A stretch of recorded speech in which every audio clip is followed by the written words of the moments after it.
Subscribe करें fully forward YouTube channel को और साथ दिए गए बेल आइकन पर प्रेस करें ताकि हमारी न्यू तमाम आने वाली वीडियो आपको मिल सके।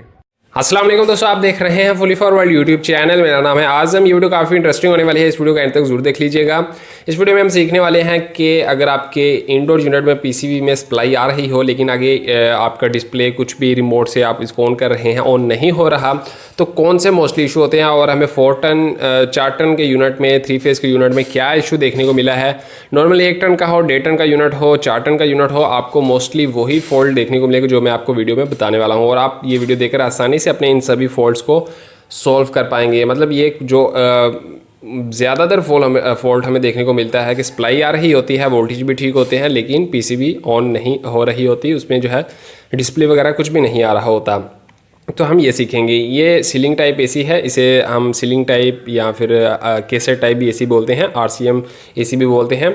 तो इस एसी की पीसीबी बोर्ड है, इसको मैं आपको प्रॉपर रिपेयर करके भी दिखाऊंगा कि क्या इशू निकला था और उसको हमने कैसे रिपेयर किया और उस कंपोनेंट को आप कैसे टेस्ट कर सकते हैं। जी हाँ, तो ये पीसीबी बोर्ड है इसके इंडोर यूनिट की।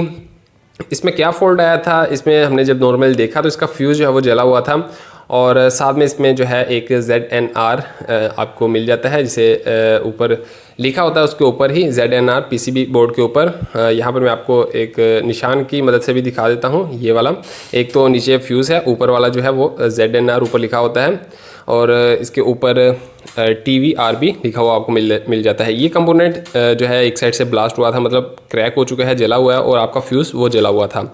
अभी नॉर्मली ऐसी सूरत में कभी भी सप्लाई आ रही है, फेस अप डाउन हुए हैं, तो क्या चीज़ें ज़्यादा जलती हैं और आपको क्या क्या चीज़ें जो है नॉर्मली चेक करनी चाहिए।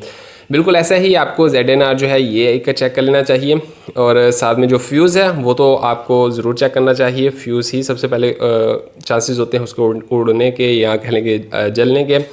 तो इसके साथ जो है ये जो है ZNR जो TVR जो है, ये मैंने इसको देखा तो ये भी टूटा हुआ था। इसको हमने अब कैसे चेक करना है ये मैं आपको बताता हूँ। और फॉल्ट जो है हमारे मोस्टली क्या आते हैं, इसका ये जो ZNR है इसका और फ्यूज़ का, और फ्यूज़ के साथ हमारे ट्रांसफार्मर का। ट्रांसफार्मर अक्सर जो है वो जल जाता है और वो पीसीबी किट को सप्लाई नहीं देता, जो कि AC से DC वोल्ट करके देता है वो सप्लाई नहीं दे रहा होता, तो ऐसे फॉल्ट बन जाते हैं। अभी यहाँ पर ये जो चीज़ है, ये कंपोनेंट, इसको हमने कैसे टेस्ट करना है। नॉर्मली आपका ये अगर सही कंडीशन में भी है लेकिन आप इसको उतार कर टेस्ट ज़रूर कर सकते हैं, क्योंकि मोस्टली इसका भी इशू होता है। अब आपका फ्यूज़ भी ठीक है, आपका वो ट्रांसफार्मर भी ठीक है, लेकिन इसका आपको डाउट है, तो आप इसको कैसे टेस्ट कर सकते हैं। यहाँ पर आपको मीटर को कंटिन्यू पर सिलेक्ट करना होता है और दोनों वायर को अपनी दोनों वायर के साथ कनेक्ट करना होता है। तो यहाँ पर आपको जो है कंटिन्यू दे रहा है, आप देख सकते हैं रीडिंग शो कर रहा है, तो मतलब कि ये जल चुका है, शॉर्ट हो चुका है। नॉर्मल कंडीशन में इसमें कंटिन्यूटी जो है वो नहीं होती, लेकिन इसमें कंटिन्यूटी थी। हमने इसको चेंज कर दिया था। मेरे पास एक पुराना पीसीबी बोर्ड था 3 फेस एसी का ही, 4 टन के एसी का ही, तो मैंने उसमें से निकाल के ये यहाँ पर लगा दिया और हमारा अच्छे से अब पीसीबी जो बोर्ड है वो अच्छे से वर्क कर रहा है।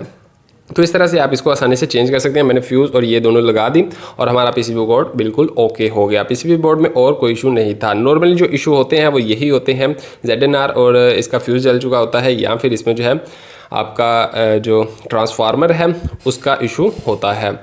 और अगर इसके अलावा कोई इशू बने भी तो वो आपकी वायर वगैरह का होगा। वायर वगैरह कहीं से स्पार्क होकर डिस्कनेक्ट हो गई होगी या कहीं से वायर सही से कनेक्ट नहीं है, स्पार्क कर रही है, जिसकी वजह से पीसीबी बोर्ड सही से ऑन नहीं हो रहा। आई होप आपको इस वीडियो से ये तो समझ में आ गया होगा कि इसमें क्या मोस्टली इशू आते हैं। और हमने जो आज रिपेयर किया है इस वीडियो में, उसमें जो है आपका फ्यूज़ और उसमें जो है आपका ZNR जो अभी ब्लू कलर का हमने न्यू लगाया है, और हमारा पीसीबी बोर्ड सही से काम अब कर रहा है।